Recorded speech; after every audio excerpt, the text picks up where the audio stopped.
This is Steve Rao, the host of Pod of Roku TV's World Edition. I'm here to open up the show as I am, usually for about 30 minutes, and set up the table for our wonderful roundtable.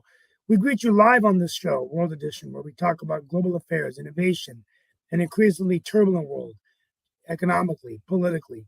And today I open up my monologue talking about the Hezbollah situation, get things getting tense on the Israeli border with Hezbollah claiming that there's been an attack. We've got the bombing at the anniversary of Soleimani's death in Iran. And so the Middle East is just in turmoil right now with, of course, continued war taking place in the Gaza Strip. All of this going on while there's war in Ukraine. So, from a foreign policy perspective, our State Department and the people around the world are watching very closely how this situation unfolds. With that being said, as we shift to the economy, today I attended an economic forecast. Dr. Michael Walden from NC State, a retired professor there, usually kicks it off in Cary in North Carolina. And, he had an interesting kind of observation. Really, at the end of the day, he said it doesn't look like we will avoid a full-blown recession. It does look like the Feds will work hard to try to lower that interest rate to at least 3%. But the fact of the matter is that the COVID money that we've been saving will be gone soon, and that could, he reminded all of us, continue to mean high prices and an increasing amount of our wages and salaries going to pay for higher prices. Just because we say that inflation is lowering doesn't mean that prices are going down. I really appreciate Dr. Walden for mentioning that, because I think that's a big factor as we look at the economy. The other thing that he talked about, and Nick Paladiva has brought this up as well, is that it's not just the national debt. The focus is the money in place to pay down the debt. No different than when you're taking a loan out. Are you paying the interest and the principal? The good news is that we do have enough money. The question is, how much longer can we continue to go on to incur that kind of debt? But no long-term, short-term plans of any kind of immediate global recession. Although I think a lot of this economy will determine the future of the presidency. We still have 10 months or 9 months until the election. Will things get better that Joe Biden can actually depend on an economy that's rebounding? Or will we be on a verge of a recession, which could hurt his chances if people are still paying higher prices? So I think there will be political ramifications, Chris, across the board. With that being said, we're going to go ahead and talk real quickly about politics, about the economy, and any other issues that are on people's minds as we begin a new year, 2024. I'm forging ahead in the new year, and big day for me, getting out of the house and getting a suit on and heading out to an event. But looking forward to the show. Mark, let's go ahead and get started.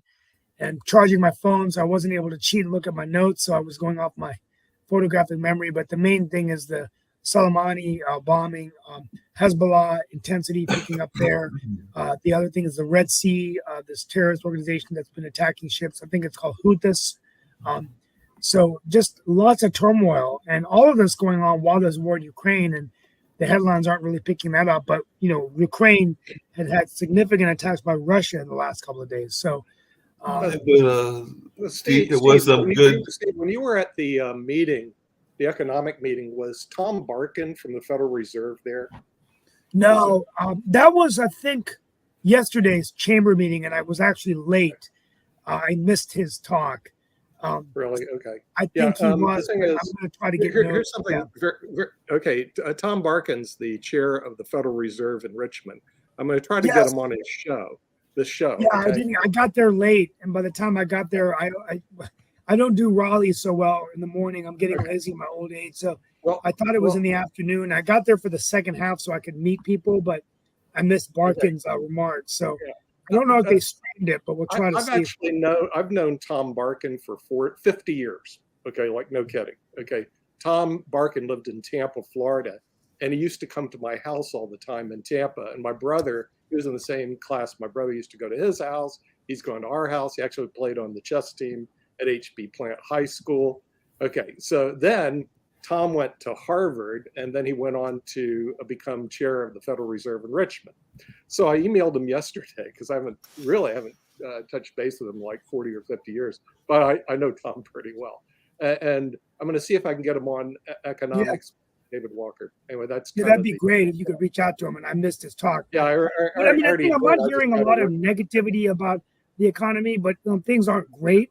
But I always wondered, if we're spending all of the COVID money.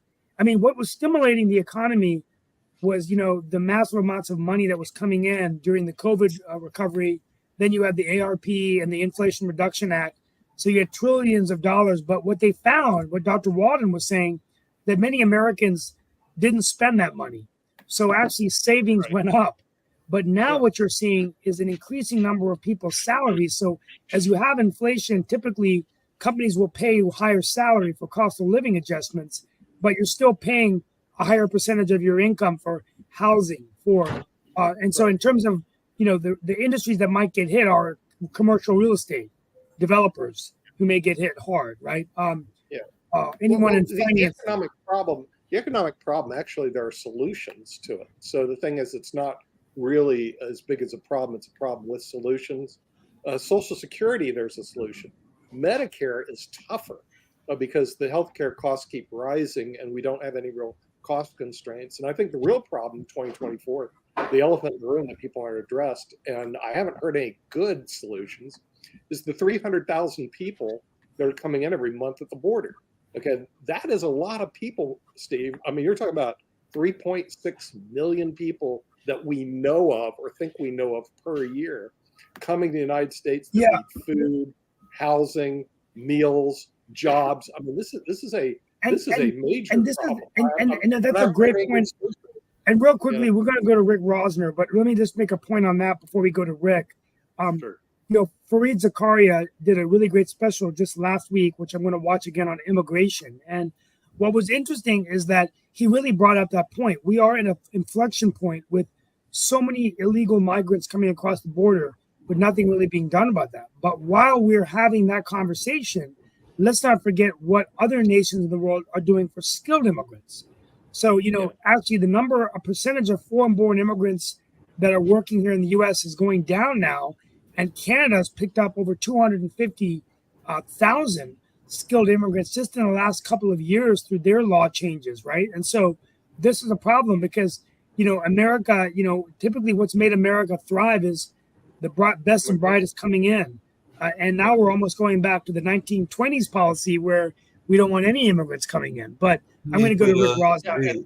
And CBS called them the flow. I listened to Tony DeCopa or whatever his name is. He talked to them like they were animals and rats coming through. He said, how can we stop the flow? These are people. I mean, these are people that have to eat, live, breathe. They're coming from places that are really infested with crime and corruption, and they're trying to get jobs, and he's calling them flow. How do we stop the flow? I mean, part of that is, Nick, part of that is the messaging that goes on. And I was actually reading yesterday an article that talks about a book, and I'm hoping to reach out to them, that it was written by John Judas and Ray Texeira. It is a book that calls Where Have All the Democrats Gone? And apparently it was written the latter part of last year and everything. But the book actually argues that the Democrats have two culprits that have cost them electoral successes, despite the ones that they did last time and everything. And they believe that these two things are crippling the Democrats' long-term potential. And I know that I am a Democrat. I know that Steve is a Democrat. But one is that they say that there is a pro-Wall Street, pro-Silicon Valley economic policies that were embraced by both Bill Clinton and Obama and other party elites for decades. And two is what they called the cultural radicalism of the modern progressive movement, and that they agree that that is alienating the working class voters. And ironically, it's key issues that we talk about quite a bit on this particular network, which is race, immigration, transgender rights, and climate. So apparently some of the folks that are more in the middle, and I know that's a part of the community that you like to talk about a lot and everything, is that those issues alienate them, and it throws them away into either wanting to vote independent or not vote at all, or sometimes even vote to the Republican side, and all along those lines. So as a matter of fact, they argue in one of the most controversial chapters of their book that one of the four issues that Democrats should be occupying is a middle ground somewhere between Trump and the far left, but instead they've been pushed to the extreme by the activists of what they are calling a shadow party. And there are some people that are saying that there are extremes on both sides, both the MAGAs on the Republicans and maybe the leftists, or some people, what some people perceive as leftists, on the Democratic side, and all along those lines. Even though, ironically, and this is what I was thinking about yesterday, I have some friends that are in the very socialistic kind of parties and everything along those lines, and they're not exactly the best friends of the Democrats either. So they feel that the Democrats have actually sold out quite a few of the quote unquote liberal policies. But I don't Rick know. Rosner, please. Rick's Yeah, been so, waiting so patiently. transgender and stuff transgender is well less than 1% of the population. It's a distraction. It's a Republican culture war talking point. The people who are worked up about transgender weren't going to vote for Democrats anyway. Now, a couple other things. The 300,000, I think, is immigrant encounters at the border. So not all the 300,000 get in, stay in. According to the New York Post, a conservative Rupert Murdoch publication, we've seen about 4 million net increase in undocumented immigrants, which is still a ton since Biden became president, but that's more like 120,000 a month, not 300,000, because some get turned back. Now, another thing, we were meeting with our financial advisor yesterday, and we told him how much we earn, and he goes, "Oh, well, that puts you in the 22% federal tax bracket." I'm like, "What?" Because that's crazy low. When Elvis was working, Elvis was in the 91% tax bracket for all the money he made over $1 million. That, now I think the top tax bracket is 38%. Taxes are crazy low, especially on people with, substantial incomes. Yeah. And Go ahead. Well, it just that, we can solve some of our problems by, reversing the massive Trump tax cut from a few years ago on people who make a ton of money. Flow that money into paying the national debt. But, Sasha is here, and a big thing on the news was they killed the number 2 person from Hamas, and they killed him in Lebanon. Yeah. And I thought the Palestinians would be clapping and applauding that because he was responsible for 20,000 deaths in Gaza, if you think about it. Because if you think what this guy did, and instead they're saying, "Oh, we're going to get revenge." Now, wait a minute.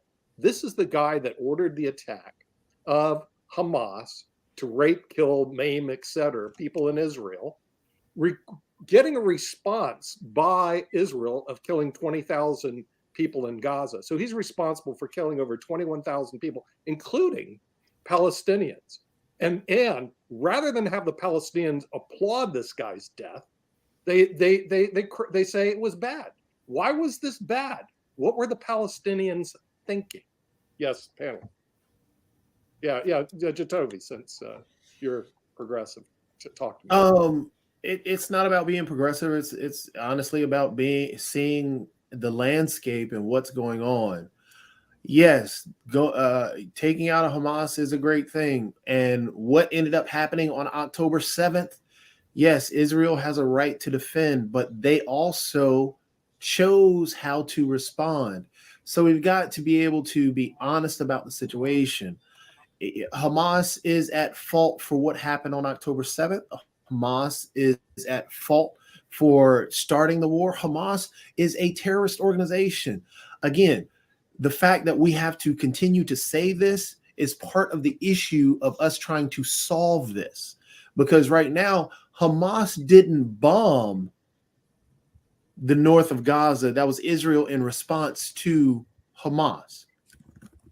So we have to be honest about that. The reason that they're calling for a ceasefire is for negotiations so people can get the hostages away from Hamas. So we have to be honest about that. So when we point out these things, and the reason why people are, I'm sure there are people that were happy about what happened to the leader of Hamas, and that wanted this to happen. But also, then you take into the landscape of everything going on. Where did that killing happen? It happened outside of the country. It happened in a different country. So now you're starting a regional war by attacking somebody else in a different country. Yes, Hamas leaders need to be held accountable. Again, I don't know how many times I have to say this, so I won't be seen as, oh, I'm a sympathizer. No, I'm not a sympathizer to Hamas. Hamas is a terrorist organization. The problem is the attack happened on a different country. So now, and then take into account right now what happened in Iran when the 2 bombs went off, which they're pointing towards ISIS, which they're saying that it has the Houthis behind it, or a sect of ISIS behind it. But still, the complaint comes by because now you have what lives in our world today, conspiracies and other theories where it seems suspicious that it happened during this time. So now Iran is blaming where? Israel. So now you're having Hezbollah and you're having all these other entities that are already against Israel because of Israel's reaction to what happened on October 7th. Instead of its surgical attacks, utilizing a large-scale war-style attack against 2 million people. And then on top of that, you have other individuals that are talking about championing the displacement of the Palestinian people, which is already a reason why people were against what Israel was doing in their response. Not the fact that they responded because they deserve to respond. They need to defend themselves and they have the right to live. It was just how they went about it. So it's a complex situation, and to kind of black and white it and it's just this is we have to really honestly look at it. If we're look at it in a complex way, if we want a solution to a complex issue. And I think Rick had his hand up next. Yeah, All right. go So, ahead. I mean, this is why you're going to need a neutral occupation after the end of the war. It's if you don't have that, it's like Germany after World War II. If you'd left the Nazis still in charge, you'd still have a ton of Nazis. But no, the Allies occupied Germany for 4 years and made Nazism illegal. And 60% of Gazan families have had a family member injured or killed. 85% have been displaced. And they've been steeped in Hamas propaganda their entire lives. So, I mean, there's a lot of reason for you're going to need. All right, I'm repeating myself. That you're going to once the war is over, you're going to have to make Hamas illegal and put in Sasha. Sasha Starr, please. The greatest misconception is that most people who have no idea, most of the listeners, whoever is listening to our network, they have no idea what's going on there. They're listening a little bit of here, a little bit of there. They read something, they watch television, but they have no clue what's happening.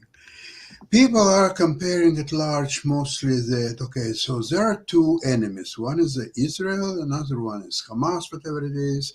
And so one side is fighting with another side. It's a misconception and nothing to do with the reality. First of all, Hamas is definitely a representation of Palestinians who, by the way, they were cheering and they were spitting on corpses of Israeli hostages. There was a story well documented and videos everywhere. A young woman was raped and killed and brought, her corpse already was brought to Gaza, and the Palestinians were cheering and spitting on her body and dancing, and there were hundreds of people. So the same Palestinians, they were participating on October 7 massacres and were taking hostages, including 84 years old Holocaust survivors or so on. So I don't buy the story that, okay, Hamas is guilty or so on, but Palestinians, they are peaceful people. They don't want anything. The spit peaceful people. They want nothing that destruction and a complete elimination of Israelis and the Israel as a country. Here chant from river to the sea, there will be free Palestine. So essentially there is no room for Israel, period. And this has been taught to Palestinians since for the last several years. I don't know whether it's 5 years or 50 years or 500 years. I don't care. Remember the Old Testament. Remember when tribes of Israel came to the Canaan, and they were some tribes which were not necessarily friendly to Israel. So Israelis were trying to explain what is the right way of behaving and trying to teach them. Those who learned, they were become part of the nation. Now, those who didn't, they were destroyed. So either Palestinians, whoever will still be alive, will learn what is right, to learn to respect Israel, and as Israel being much more civilized, much more advanced nation than Palestinians, they have to learn from Israel. Or you want to fight Israel, then look, I don't envy you. There will be it's just amazing. Well, folks, I've got to But run. Sasha, hold on a second. One of the things I've been hearing, and I've Thank you been so much. And if we could get an update from Sasha on no, I'm Ukraine, definitely going to get that Ukraine and Russia and everything is well. But one thing that I've been hearing, and there's definitely this notion of, and I hate to put it this way, but definitely rape is a tool that has been used in many wars, and it is a tool that folks have used as part of their conquest. And we can go back to history. We'll go back all the way back to like the ancient times and all along those lines. And actually some of those folks that are in the Palestinian community are actually pointing out that it is not a tactic that has only been used by allegedly by the Palestinians, but they have actually pointed out that there was some cases during the early occupation of Palestine and all along those lines. And they've actually even pointed to some cases and have made some parallels to the Scottsboro 7, which is a case in the U.S., and to Emmett Till and everything. So we have to be honest if we're going to be honest and realize that while we know that sexual violence is a terrible crime and it is definitely something that we need to be fighting against, whether it's human trafficking or whether it is rape as a tool in war, but the rape culture is actually there. And there have even been cases where people have literally been told that it is all right to attack a person of a different faith and all along those lines, and that it is seen as a symbol of bravery or something along those lines, even though I find that very offensive. But I have definitely seen where it has been written in a couple of groups that have done that particular strategy and everything. So it is something that is sadly done in the conflict of war and all along those lines. And definitely it is something that a lot of women's groups have fought against, but not always successfully. And it's not just in the Middle East, it's also in Europe, it's also in Africa. It's a number of places that this takes place, and it is something that should be condemned on either side. And that's just something that I think that we have to look at, because there have been articles that I have read, and yes, I do read from all kinds of sides, both the left and the right and everything, that have pointed out this kind of notion. There have even been some places where there have been undocumented claims of rape camps in places like Yugoslavia and Libya and everything. So definitely it is unfortunately something that is shamefully used in the war efforts. And there have been both sides that have made these accusations. As a matter of fact, 20 years ago, there was a rabbi that apparently made the statement that it was permissible for soldiers to satisfy the evil inclination by lying with attractive Gentile women against their will out of consideration for the difficulties faced by the soldiers and for overall success. And ironically, that particular rabbi, I think, is still in office as one of the members of the Israeli military and all along those lines. So definitely there are cases like that that are going on that folks are also wondering about as well. Not the Israelis, but the corrupt Hamas leaders will continue to feed their own people into the grinder of fighting Israel. This is the biggest, most violent, deadly cycle of what happens. But every time it happens, Hamas takes violent action against Israel in terrorist attacks. Israel comes in and devastates Gaza because Israel has overwhelming force. Israel has 300,000 troops right now fighting maybe 24,000 remaining Gaza, Hamas fighters, though it's really hard to tell since everybody in Gaza is a Hamas sympathizer. But do we know that everybody in Gaza is a Hamas sympathizer? That's where I because sometimes wonder about that. they're steeped in it. Let's drop it. Yes, we do. All Palestinians are Hamas sympathizers, and given a chance to have weapons available to them, they would all fight Israel. However, there is one thing that a lot of people, I read commentaries where Hamas was compared to Nazis, to German Nazis of 1940-45. Now, I'd like to mention that there is a great difference, though, that Germans, while murdering and torturing the Jews, they were hiding that. They were very discreet about it. They didn't want anybody to know about that.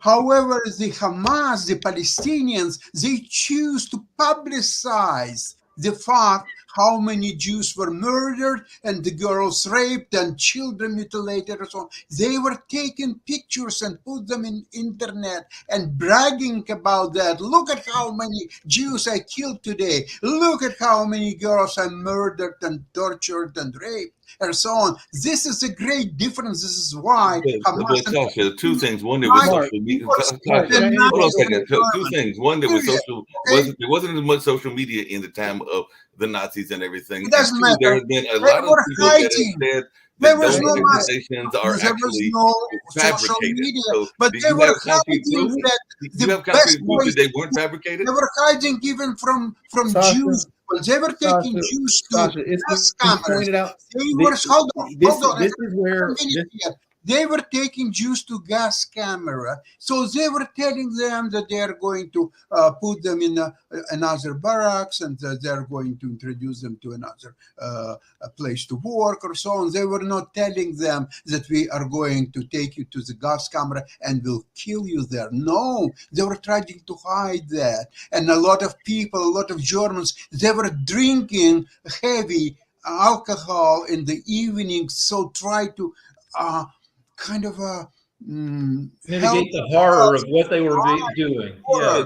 Now the Hamas and Palestinians, they're publicizing, and they were telling Jews they're going to torture you, and they were telling the girls and the children in captivity they were raping their mothers in their presence. This is what type of civilization you have with Hamas and Palestinians. And there Sasha, let me interject real quick. Can I interject real quick, Sasha? Sure, go ahead. Sasha, just to point out, one, Hamas and the Palestinian people are different. Disagree. They are not. Disagree. Sasha, do you want me to finish? Hamas are the same I let you finish. with weapons in their Sasha, hands. I let That's you the only finish. Sasha, I let you finish. Please Finish. allow me to say. Yeah. So, Okay. Hamas and the Palestinian people and the people of Gaza are different people. It's not true. Hamas, It's not it's true a at fact. all. It's a fact. No. Now, No, please it is let me not a finish. fact. I allowed you to finish, This is not a Sasha. fact. I allowed you to Sasha. finish. But you see, you're Sasha, I misleading allowed you the to audience. finish. You Sasha, are I allowed misleading you the to audience, finish. okay? Sasha, I allowed you to finish. Please allow Okay, me to finish say. whatever. So, again, we all agree that Hamas is a terrorist organization. We all agree on that. So, starting from that point and that base, let's discuss the Palestinian people are different. The Palestinian people actually tried to vote out Hamas before the attacks even happened. So therefore, they were unhappy. It's a fact. Sasha, please let me finish. So it is a fact that they were unhappy with their government. Also, 50% of the Palestinian people never even voted for the current government. Why? Why? Because they haven't had an election since Hamas came into power. So how's the other 50% vote? Sasha, I'm answering your question. No, and you won't listen. you're not. You won't You listen. Listen to yourself. Again, factual speak here. God, Facts. let them try. The Sasha, other, either you're gonna listen or you just are we gonna go back and forth with this tete-a-tete where and is you're the not gonna logic in listen? what you're Are we saying? gonna go back and forth in this tete-a-tete and we're not gonna listen? We're just gonna go back like this. This is what we want to do right now. There is no logic in This is what we want to do right now. We're gonna go Listen, back my like this. friend, we just This said is how we. Let- This is hey, how hold we on a talk. second, Sasha. Sasha, are you gonna let me Sasha. finish or are we gonna go? Are we gonna go like this? Thank you. Let him make his point. Again, the half of the population hasn't had an opportunity to vote. Half of the population wasn't alive when the vote actually took place. Hamas actually, after the vote happened, which they didn't win in a landslide, they actually barely won, then also took out their opposition. So then they haven't had a vote since. So 50% of the population is already under a government that does not represent them. They did not vote for it. It is a fact, yes. Hamas did try and instill or has instilled some actual education where it does demonize the Israeli people and the Jewish people. However, in that time span, the wars that have taken place, including Netanyahu trying to control Hamas by giving Hamas cash, which also has been documented. It's not conspiracy or anything. Netanyahu tried to pay off Hamas and tried to keep them under wraps. Also, in Netanyahu's own government, he has some extremists who actually don't want the two-state solution and actually have fought against that. So therefore, it makes it tougher to have peace if you continue to push an occupation, yet not push a two-state solution, which gives the Palestinian people. So therefore, Netanyahu playing into this already demonization of that Hamas is putting out there, making its people, as you both have tried to point out, oh, they're Hamas sympathizers. They're not Hamas sympathizers in the sense that, oh, well, they're happy that they kill people. No, a lot of them aren't happy with that. And also you have to remember, Hamas also has killed more Muslims than they have actual Jewish individuals. Therefore, when you're up under this government that already doesn't allow you to vote and change the actual government above you, and then is already killing individuals around you, when you go through polls and so on and so forth, it's hard to speak out because if you speak out, then your family is killed. So we have to take into account what they're living under, the Gazan, the people of Gaza and the Palestinian people. There's a lot more to it than just, hey, it's Hamas. That's who represents them. No, they just came from the Palestinian Authority, who the Palestinian Authority was already considered corrupt. So therefore, when Hamas was actually voted into power, the individual who was voted in as the head of Hamas and the people voted for sounded very sane and very sensible at the time, and that wasn't what happened when they got that dude then changed and everything then went downhill, and now we've had 5 wars in 20 plus years, and this being the last one. So then once you take into account the response to October 7th, that brings us to now to the education where you're talking about people already sympathetic to their government, and then also not really wanting their government, but sympathetic because they think no one outside of the country even cares about them because the government has already taught you to demonize everybody else. Now you have the response to where it feeds into that propaganda, which you're already complaining about, and no humanitarian aid is coming through because those same individuals that are bombing you won't allow the same humanitarian aid to come through. So therefore, now you have this whole downfall of, okay, these people who this group over here, the devil who I'm with, is telling me that the devil I'm not with is trying to kill me. And that devil I'm not with is literally trying to kill me, has killed my sister, has killed my brother, has killed my father. All I see are these dead bodies around me, and I can't even go back to my house. So therefore, when you just drop bombs, you're creating more of a problem. When you sit there and I like your watch. It's nice. It's not a Rolex though. So when you don't actually add in that humanitarian aid and actually think of a diplomatic way to actually respond in terms of, yes, you have to defend yourself. but you're also steadily killing 20,000 plus now. And that's all the people of Gaza and the Palestinian people are now starting to see, is that you're not trying to help us. You're just trying to kill us and displace us, because now you're playing into that propaganda. What does that create? That creates more problems. So we'll go to Rick next because we've dominated the time, Sasha. Right. In the novel 1984, the leaders of all the countries stay in power by being in a state of perpetual war. And that's corrupt. Since Gaza was formed in 1948, they've never had competent, non-corrupt government. And then I don't know how long Netanyahu's been in power, but it's been more than a decade. He's got a very belligerent, militaristic style of governance.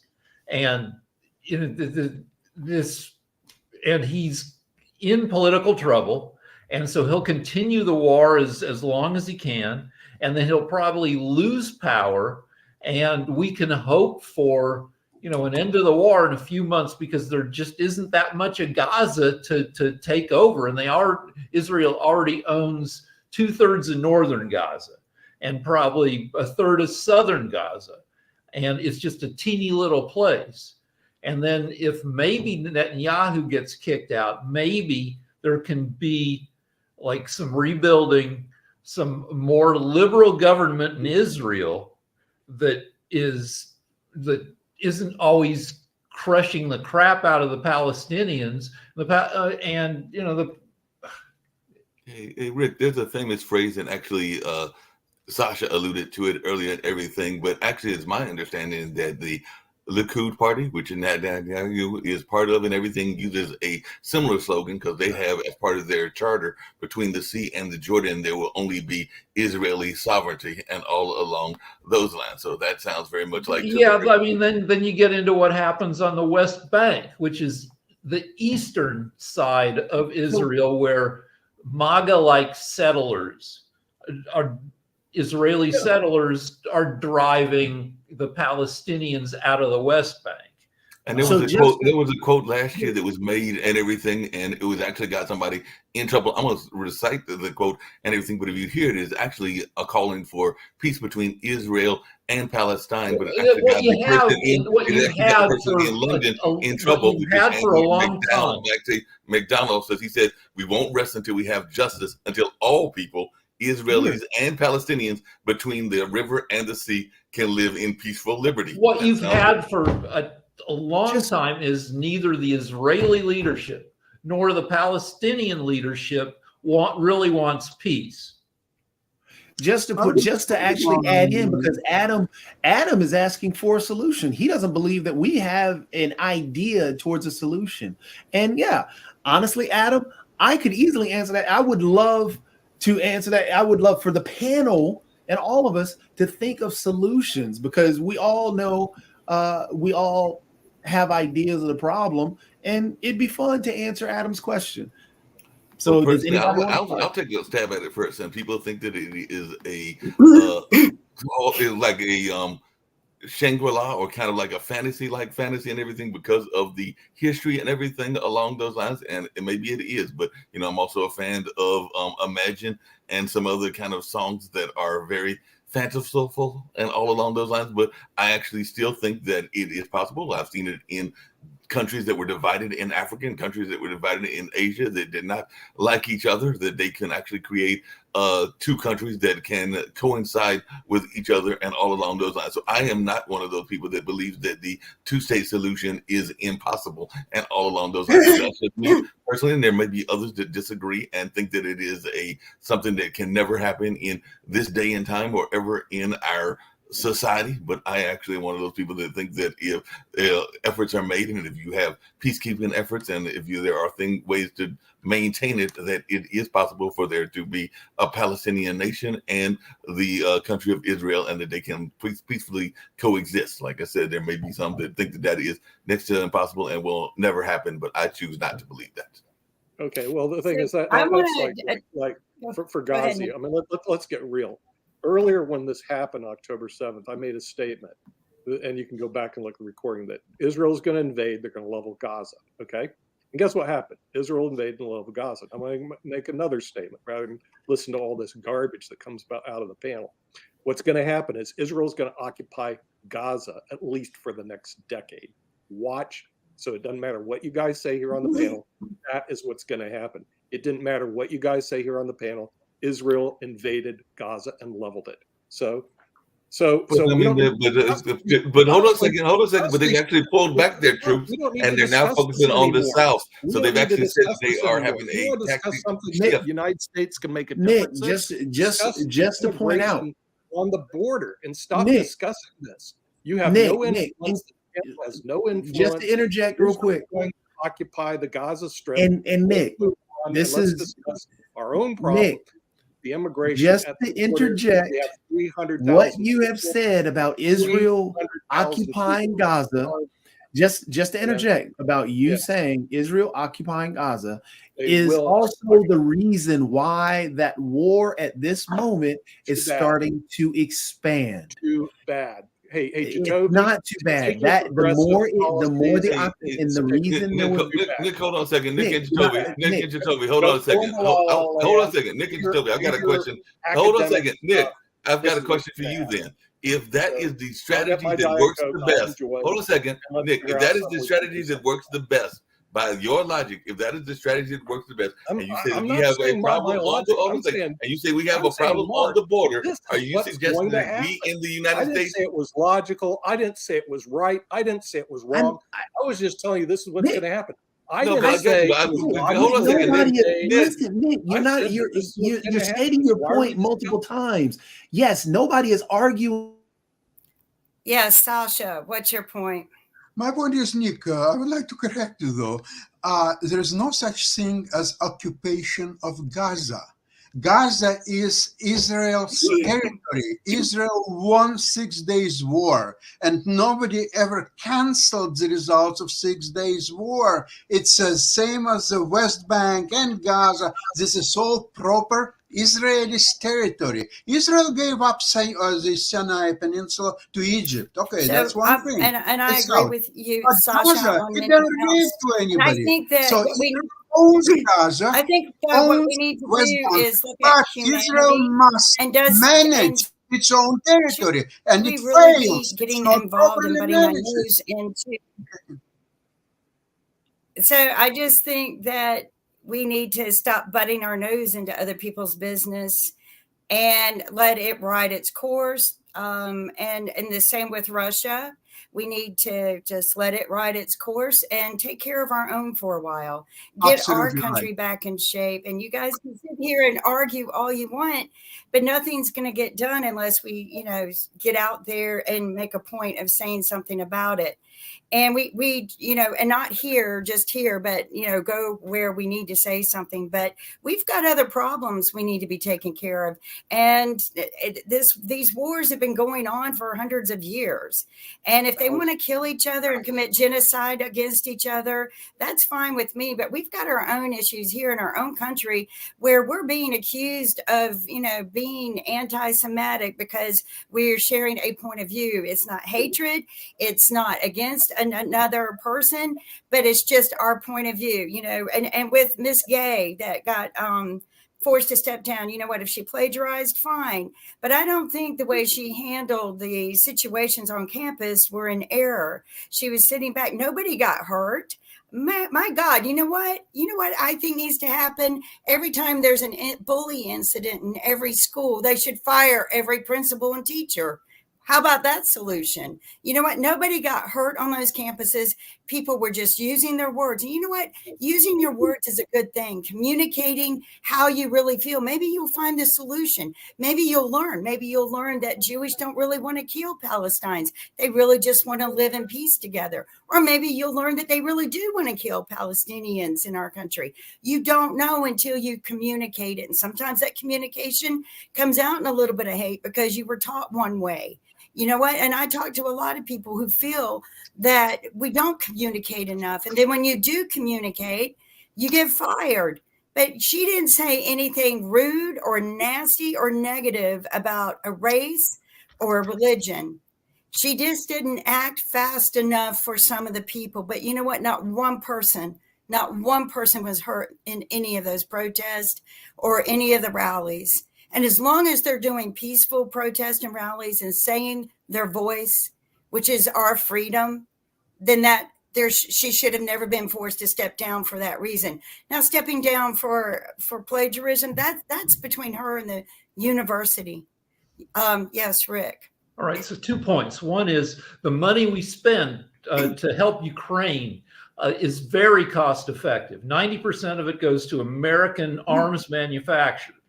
And the longer we keep Putin tied up and held at bay, the closer he is. He's an old man. His health is questionable. The more, even if it's a stalemate, the more we keep him tied up there, the more Russia, which has a terrible economy, expends its resources. And so we're doing well with that. Second point, there's never been an effective occupation of Gaza. The last time Israel occupied Gaza, it was with 9,000 Israelis among more than 2 million Gazans. You need 40,000 people. Ideally, it wouldn't just be Israelis. It would be some kind of neutral international force that would de-Hamas Gaza, that would make Hamas illegal the same way using the Germany analogy, that they made Nazism illegal. You get in there with a ton of people, you have strict governance to protect the occupying force, to make sure they're not a-holes. And you have a more liberal Israeli government that puts a lid on the a-hole Israelis on the West Bank. That's the best possible outcome. It probably won't happen. Okay, I think it's Jacoby. A few things. Yes, Gay should not have been fired. She got pushed out. There were a lot of issues, more so with the plagiarism because of the context around that, more so than the actual response to the panel at Congress. But there was also a lot of stuff that happened in the back end in terms of being bullied via racist tweets and texts and death threats and so on and so forth. There was a lot of issues going on and reasons why she got pushed out, more so than the plagiarism and the response to Congress. Because even it was more so the plagiarism than it was the response to Congress. And now, honestly, the biggest reason is that it's being utilized as, hey, this is what she was only hired because she was Black, and this is why DEI doesn't work. That is what some in the Republican Party have now started pushing and started saying. So hence the reason why she got pushed out was to fill that void of the this is a perfect scapegoat for DEI. And so there were a lot of other issues in the background that we have to be honest about, instead of just glossing over them and just saying, well, it was because only these two. No, it's being held up as why she was pushed out is because DEI doesn't work. That deals with racism.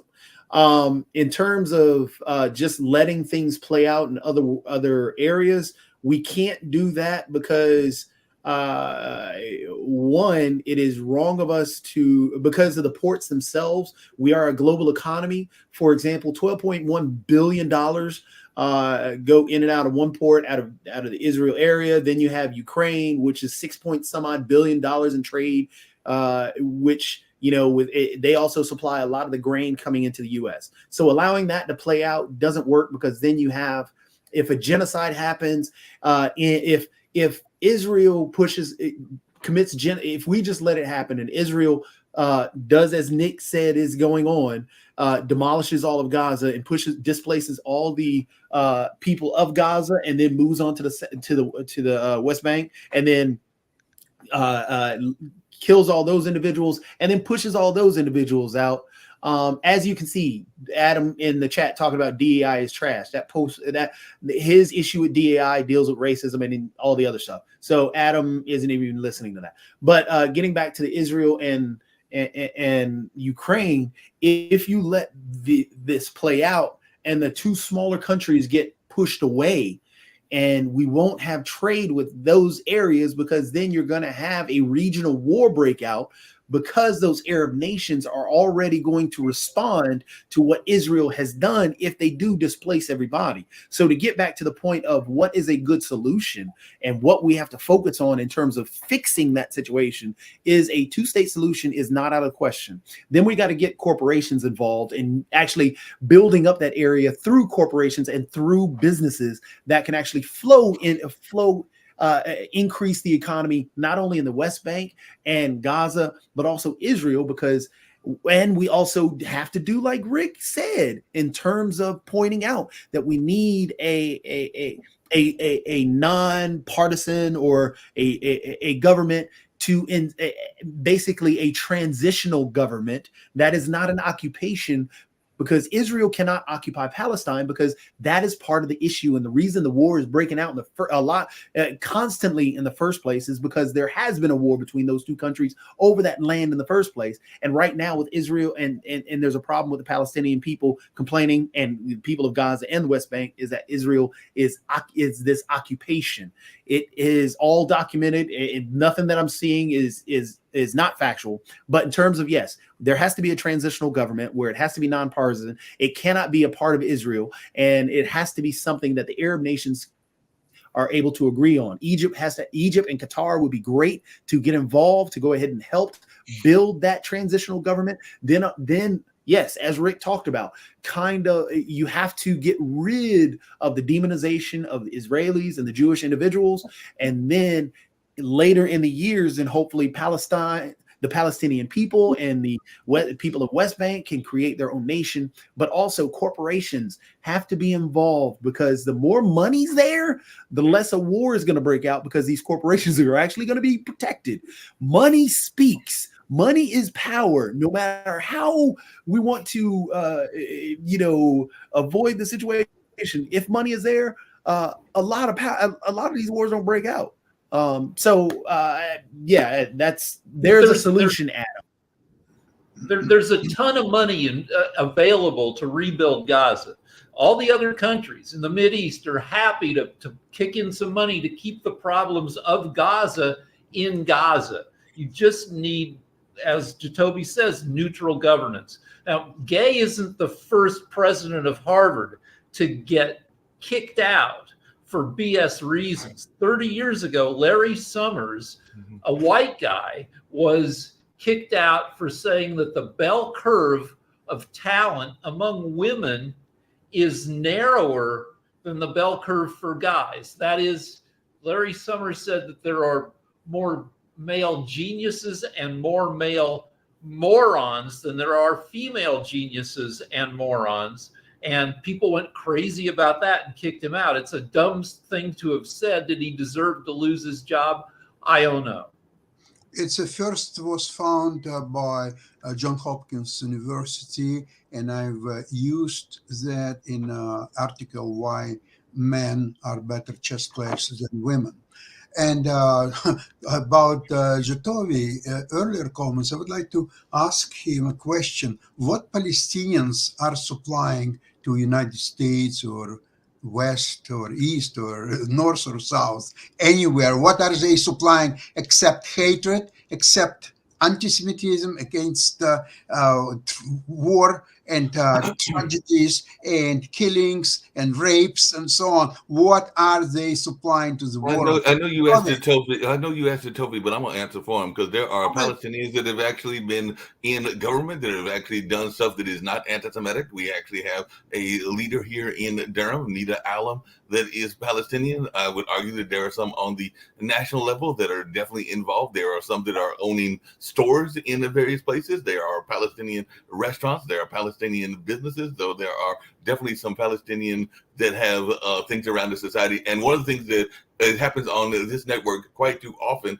in my opinion, and everything, is we make these monolithic statements where we want to paint everybody under one broad brush and all along those lines. I don't know anybody, and even Adam has brought this up, that is monolithic in any sort. African Americans do have conservative leaders and conservative voices like Thomas Sowell and other voices, but we've also got liberal voices like Reverend Barber and everything. So no group is monolithic and no group is one-sided and is only one opinion of anything. If you show me a group that is monolithic, I don't think that everybody that is Ukrainian necessarily agrees with you, Sasha. And I'll just point that out. And all along those lines, there are Ukrainians that probably disagree with you, Sasha. And I don't think that anybody is monolithic in one sense or another, and all along those lines. And even to something that Kim was talking about earlier, and all along those lines, there has been a lot of things that are been around forever, and even it seems like they never are solved. And there are people that are trying to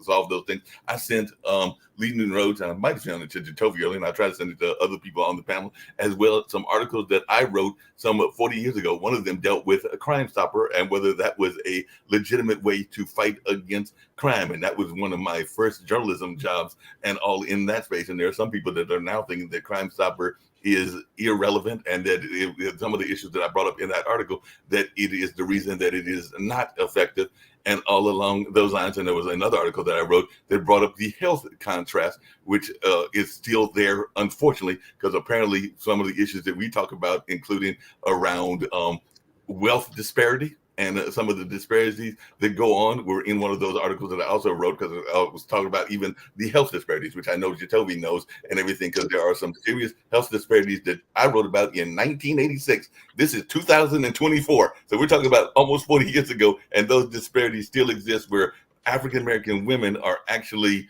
at a greater risk of death and maternity than their white counterparts. That is scary that I wrote that article in 1986 and it is still relevant in 2024. Yeah, that's true, but it has nothing to do with Gay being dismissed. She should have been dismissed. She should have been fired. She should have resigned in disgrace. If you looked at what she did, can you imagine if they asked her the question, if white supremacists were on Harvard's campus pulling Nazi flags, would you consider that a violation of the code at Harvard? And she goes, well, it depends on what context it is. Guess what? Yeah, she didn't. She needed. She would go so fast it'd make your head spin. The only reason she stayed as long as she did, she was a black female. That was it. Other than that, if I said it, any other white male said it, we'd be so far out it wouldn't be funny. And if you're the president of a I agree with the way she responded. You can't get this question right. So Nick, do we not have a freedom of voice? At Harvard University. Do we not have a freedom of voice in this country? Should have gone a long time ago. Counselor Nick, do we not have a freedom of voice? I think Adam got it right. Adam certainly got it right in his comments. She was dumb not to get with a media consultant before. Exactly. You know what? Nikki Haley. Consultants make more mistakes because they make you afraid of answering anything. They don't use this word. Don't use this word. Be careful how you say this. And then you're sitting there answering questions and go, what word can I and can't I use? Because in this day and time, no matter what you say, you're damned if you do and damned if you don't. And you know what, Nick? If people do not have the freedom to express themselves in this country, why are we considered free? And what's the constitutional rights for? You do. She had the right to say what she said, but she doesn't have the right to be president of Harvard University. So she exercised her free right. Everybody said she can. But I want a president teaching my children they have a right to do something and not get fired over it, as long as it doesn't hurt anybody. As long as you don't hurt someone. Listen, every freaking day, bullies beat up kids, and the principals don't get freaking fired. And what he every day, blood is spilled on the school ground. I don't see anyone getting out of control there. And what she basically implied direct somebody to do. So exactly, she probably had a media consult. Nick, just to point out a point of fact here. A point of fact. She didn't get fired or didn't have to resign for what she said in Congress. The school and the board stood behind her. When the plagiarism claims came out is when everything. Tovi, Nick, Well, plagiarism again, is factually speaking, when Yeah, they that- went that to was a whole- Congress and what was said, and then when the other two ladies resigned and she did not, the school stood behind her, the school and the Yeah, well, board. that So tells you again, all you, Nick, all you need to know about as much Harvard as University. you are Go arguing to Duke. that, oh well, she should have, and oh, I'm glad they fired her because of it, No, wasn't they didn't fire because her. She of what resigned. you're She should saying. have resigned a long time Jacoby, ago. actually, all the board has to be fired and will be fired. Watch it. Yeah. All the the board thing- will the not be thing is, fired. what- The what- thing, and what then took place at here's Harvard another thing. Here's another University, thing that we're forgetting. Jacoby, Here's is another thing that we're forgetting, and this is also what came from the students themselves, because you've got to realize that all these campuses do Realize have a what? freedom of speech thing. You've got to realize you all do have these, freedom all of these, speech, all you these don't have places the freedom don't have to this be at freedom. Harvard Like University. even NC State, which is right down the road from most of us on this panel, is right down the road. They have a wall, and yes, there have been Confederate flags, there have been racist material, there have been some very bad things put on that wall, but that's a freedom of speech thing, and that's what is allowed. Right. So That's therefore, freedom there of is a freedom of Doesn't speech have- thing. So doesn't to have the freedom counter to be what you Harvard said, University. well, she would have been up in arms. She may have probably I- said I the would have same been exact fired. thing. She was being Jacoby, tone I deaf would to have- what I'd the be actual fired. situation was. So Jacoby- in terms of the whole freedom of speech and so on and so forth, they stood behind her on that. It was the plagiarism. When the wall started coming down on the plagiarism is when the people when actually the board and others in the faculty started coming after her, due to the fact that the excuse was, if the president can get away with plagiarism and not be punished, the student body will. Jacoby, hold a second. I know we're almost. I know we're time, but we can go a That's little bit what it over is, and everything. And I saw Sasha's hand as well. But Nick, you brought up something earlier and everything. You brought it up in some emails back and forth. But there have been people that have literally been fired just because they were doing things that were consenting adults doing, and all along those lines. And is that fair either? Because I know you sent a video to many of us on the panel that talked about some women a couple that was literally having consensual sex, and they got fired for that because apparently it was found out. And we know that here in Duke University, there was a young lady that was found out to be a porn star, and then she got a lot of pushback, and that was only a few years ago, and all along those lines. But that was something she was doing literally to pay her bills, because I think she was making more than the federal standard minimum wage, which is still $7.50 an hour, and has been since 15 years ago. And no cost of living increase on that. So yeah. Listen, what happens? Kim, she was charging $7.50 a minute, and other than that, that still stays. And Jacoby, I wanted to mention you're talking about freedom of speech and all other wonderful things. I said many times in this program and elsewhere that the freedom of speech could become reality only if one has $25,000, now it's $30,000 retainer to his or her lawyer. Then you may have something what calls freedom of speech or something. Because if not, then any idiot can sue you and get your pants off, and you need to protect yourself. And if you can't, you don't have any freedom of speech. You don't have anything at all whatsoever. You remember that? Sasha, before we get out of here, I did want to get to something I was going to get to about Russia and Ukraine. I know we kind of alluded to it, and I kind of alluded to the Gaza troops pulling out, but apparently there was a prisoner exchange, and it's the first one since the beginning of the war. So is this going to be a sign of a move toward peace and everything? Because apparently a lot of people were in tears as there were hundreds of prisoners that were exchanged. We need to wrap so that we can move to our next show. So we need to wrap up. Thank you very much for watching us, and we'll have that conversation tomorrow. Love everyone. Have a great 2024. Let's kick it in gear, get healthy, and stay wealthy. Bye. Okay, thanks.